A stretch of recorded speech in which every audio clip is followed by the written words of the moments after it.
Tim, how are you? I'm doing really good, George. Thank you. Yeah, thank you for doing this. I know you're super busy. No, it's so great seeing you. I was just telling you, it's been too long. Absolutely. Well, what we've been doing over the past 9 days, this is actually day 9 that we've been filming this documentary here in the Valley. Right. And we've been really sitting down, meeting with founders, venture capitalists, and others in the ecosystem, really trying to figure out what is it truly like to be a founder here in Silicon Valley, and is there really something to be said about Silicon Valley culture?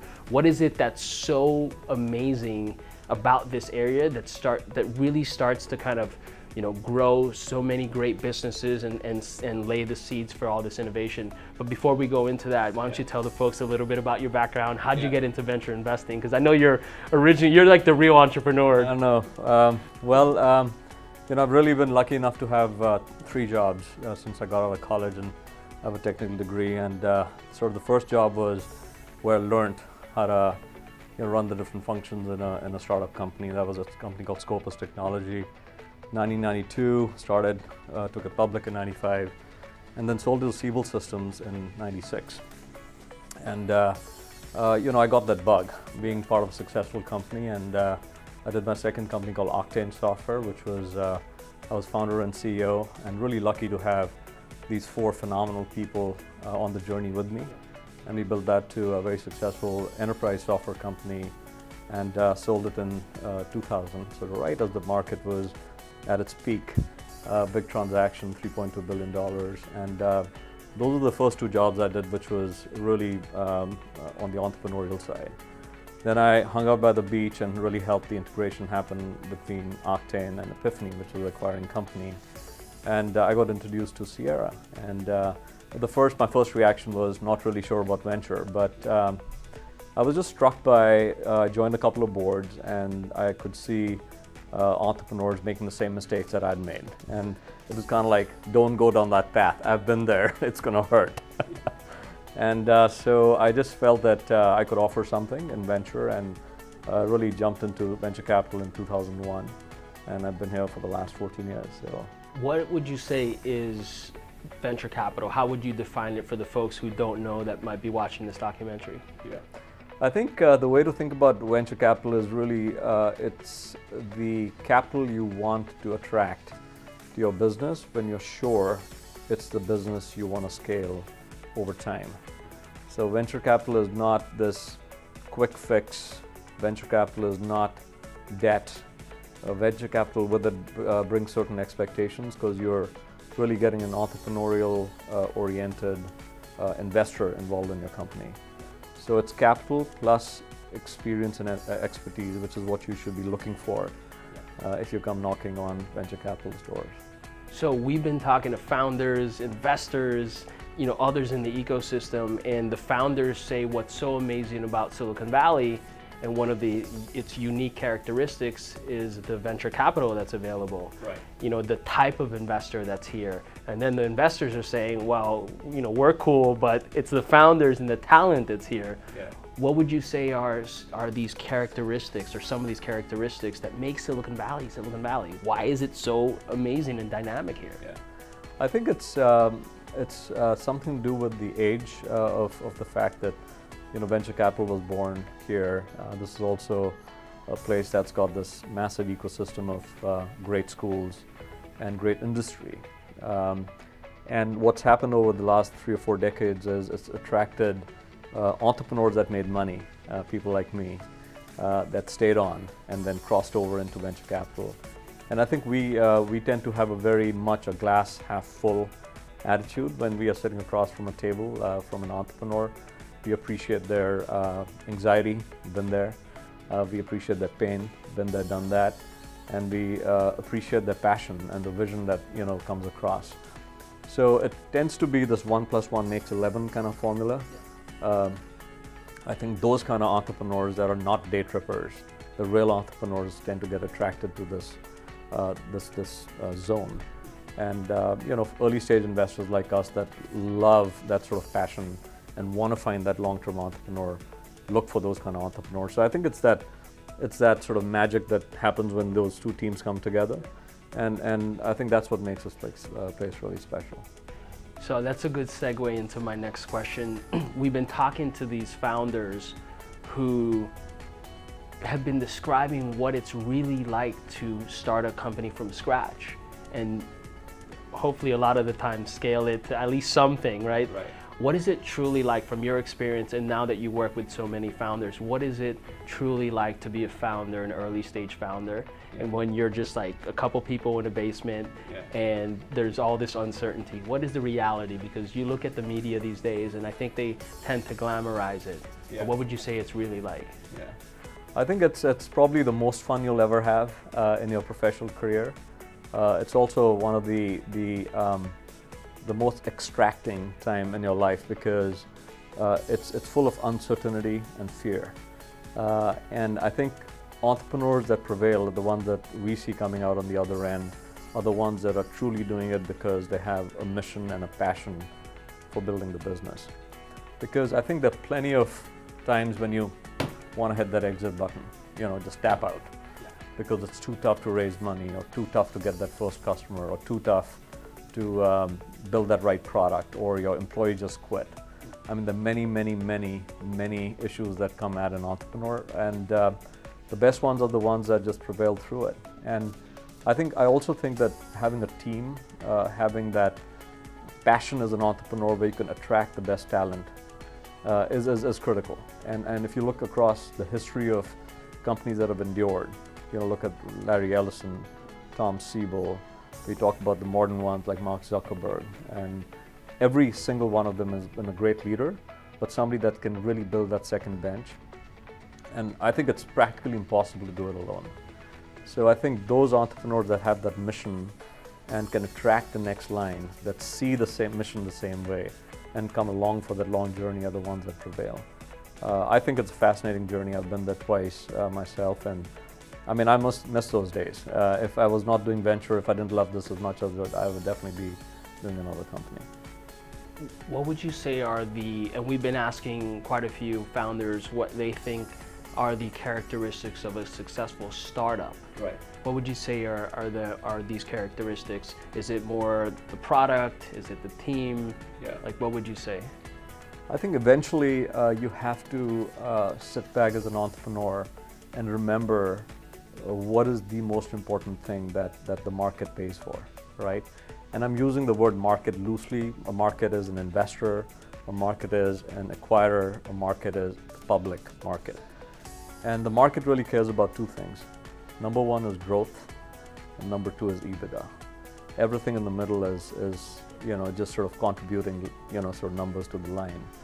And so I tell entrepreneurs today that really think carefully about your business model when you're thinking about building a SaaS business or security infrastructure, or any business that you might be thinking of, because eventually, if your product doesn't fit into a great market that's got that growth, or doesn't have the economic model that eventually builds a profitable company, you're not going to get those great next rounds or exits or IPOs downstream. So I think having a great growth market into which you're building a product that fits, and having a great product that obviously scratches that itch, which everybody talks about, and then on the backs of a very strong financial model, is what builds the companies with the greatest staying power. Like we talked about, LinkedIn got bought today for $26 billion. I mean, the reason, if you think about why 50% premium was paid by Microsoft, is not because of LinkedIn's revenue. It's because of the business model, the fact they have the network effect. And that's really what Microsoft's paying for. So even many years after going public, they've gotten a premium on that business model they invented almost a decade ago. What's your opinion on that? Do you think this is a good thing that happened for LinkedIn and for the market, or? If you're an investor, and I was a tiny investor, also as a public company, I bought this stock. I think it's a great thing for the investors. Whether or not LinkedIn customers will get the best out of a combined company, I think long term it's tough to argue against the fact that innovation almost always slows down when you become part of a big machine. Hopefully that'll not happen, because Jeff Weiner, who's a great leader, is going to stay on with Microsoft. But great thing for investors for sure. if you're a 9-to-5er or you're someone who's been for the past few years thinking about starting a business, maybe you've had an app idea or an idea to solve some problem that you see at work, maybe it's a productivity problem or something, knowing that ideas, from what we've heard in my own experience, but from what we've heard from investors and founders that we've been speaking to, knowing that ideas are really not that important, it's more execution. When is like the right time to be able to go ahead and take that plunge and pursue that idea? Yeah. I think there have been successful entrepreneurs that have come right out of the crib, so to say, and become entrepreneurs. Like obviously Mark Zuckerberg is a great example of that. There have been others that have had a real job, but that burn, those weekend conversations with your neighbors where everybody's doing something interesting and entrepreneurial, if it starts eating into your core and you can't stop thinking about it and you just flip into an idea that has the earlier characteristics of great growth, good product market fit, and great economic model, I think anybody can be an entrepreneur. I feel that one of the biggest strengths that our country has is entrepreneurship. People ask me, why is America America? I think it's because of entrepreneurship. It's because that's the one thing nobody can take away from us, right? And that's why we keep producing the Tesla and the next innovation and information architecture technology comes from here. So I feel very strongly about that, and I also feel that anybody can become an entrepreneur at any age. It just has to be for the right reasons, which you have to be committed to the long-term creation of real value, okay? Which is not to say that an Instagram can't happen to you. It can. A year later, you can be sold for $1 billion. But that better not be plan day one, because you'll almost definitely fail. So I look for entrepreneurs with that mission and purpose, and those are the ones that we seek out as Sierra. Someone who's not just trying to become a billionaire overnight, but that really cares about the space that they're getting into or the problem that they're solving, and has that competitiveness you talked about. Yeah, exactly. And I think when I look at companies that prevail over time, I mean, we've seen many examples where the best product doesn't succeed always. It's great to have an excellent product, but teams that have that mission and long-term focus and take the hill at any cost, right, are the ones that win, right? And that's why you see the Facebooks. I was reading the article the other day, somebody posted where Facebook went into quote-unquote lockdown mode when Google Plus was announced, right? What a great article. Even at their scale as a public company, they had that passion. And I think that's why Facebook deserves the value they have today. Absolutely. What tips would you give a early stage founder, let's say who's an angel in their angel round, or maybe they bootstrapped the business to date? What tips would you give them around when to go after early stage venture capital or institutional capital? Yeah, I think there is certainly a time for everything when your business is kind of executing through some milestones. And my advice would be, make sure you understand your business, you understand the levers in your business model and economic model, make sure you understand your unit economics. And once you have those few things kind of figured out, and it's okay to have certain cards that are not face up yet, which is the reason that you walk to a firm like ours at Sierra and say, hey Tim, I'm here. I think I have a pretty strong business model. Here are the 6 cards or 7 cards I want to see face up in the next 18 to 24 months. Will you be my partner? I love conversations like that because helping you sequence the expense structure so that you're making the right kind of inflection points at the right time is what we do for a living at Sierra. So I like giving you capital for sure, but the other part that I really like is helping mold that economic model I talked about. So, but don't take venture unless and until your base value proposition is figured out and you know that you actually have a business you can create a long-term value proposition on. And I've been hearing a lot about product market fit, and of course I've understood that intimately, not always come out on the top side of that equation, certainly. But what would you say if you were giving a founder advice about finding product market fit, what is the most important component of that early on? You know, angel, seed stage type business. Right. I think product market fit is a function of how many sales calories I expended for every unit of sale. That's really the only math. And when I say that, I almost always means it's not whether the founder picked up the phone and called or the VP of sales picked up the phone or called. It is numerifying that and making sure that you can measure compression in those conversations over a sustained period of time, so that you know that when you hand that playbook over to the next 6 or 7 sales teams, they can actually become more efficient, right? So that's product market fit. The product market fit which you want to keep iterating on and not, sort of start hiring salespeople or more team members, is because your revenue line might be going up, but you might be becoming more inefficient, right? And that's the wrong way to scale a company. And unfortunately, many founders make the mistake of chasing the top line, even with an inefficient business model. And I think that almost always either you end up consuming too much capital.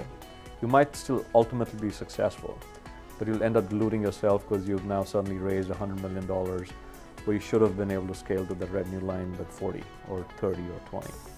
That certainly hits home with me. I was just talking to you about one of my recent ventures where the unit economics were really completely off. Now, where we were closing deals, and so at the bird's eye view, you would say, oh, they're closing deals, they're acquiring customers, right? But ultimately, the unit economics were off, and there were a variety of reasons outside of that we didn't really succeed. So, it's one thing for me as an entrepreneur. One of the things that I think I've sort of like matured around is starting to not only just brute force a venture, but really start to think strategically around, hey, what if this thing does take off? What is that model that takes us out, 4 or 5 years, that allows us to actually not just build a business, but build a good business and a real profitable, business, right? Yeah. So I tell my companies that be aggressive when it comes to, growing your business, but be patient when it comes to looking at your metrics, because metrics, unfortunately, don't like the compression of time. Metrics take time to mature.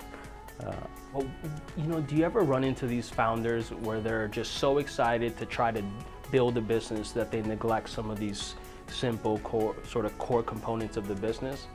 Yeah, unfortunately, the short answer is yes, because and again in the Valley, the social pressure of showing progress and everything is up and to the right is quite a bit. And that drives people, and a combination of, if dollars are available easier, you tend to make that mistake.